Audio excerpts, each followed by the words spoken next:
আসসালামু আলাইকুম ওয়া রাহমাতুল্লাহি ওয়া বারাকাতুহু।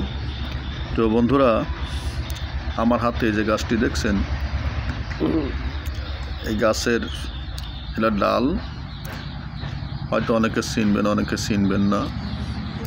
এটা কিন্তু আমাদের এলাকায় প্রায় বাগানেই হয়, খুব পরিচিত সবার, আমাদেরই সবার পরিচিত।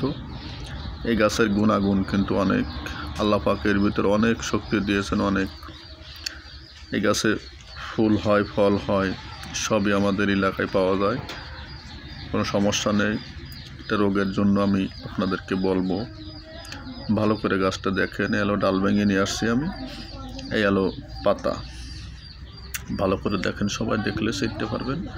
এটা কিন্তু কঠিন উপকারী ওষুধি গাছ।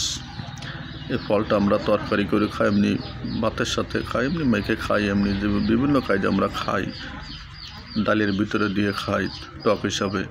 এটা টকের এটা তবে মিষ্টিও আছে, টক না খালি মিষ্টিও আছে, স্বাদেও ভরপুর। ভালো করে দেখেন, দেখলে সবাই কম বেশি চিনবেন। হ্যাঁ, এই গাছটি হচ্ছে যে আপনার কাফল গাছ, আমরা এলাকায় বলি ক্যাপল গাছ।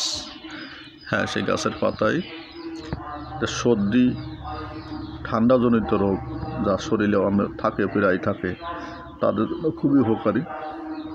তারা এই গাছের কয়েকটা পাতা নিয়ে ভালো করে ধুয়ে রস করে যদি খেতে পারেন, ইনশাল্লাহ আপনার সর্দির সমস্যা থাকবে না, 12 মাসের যে সর্দি আছে এগুলো থাকবে না।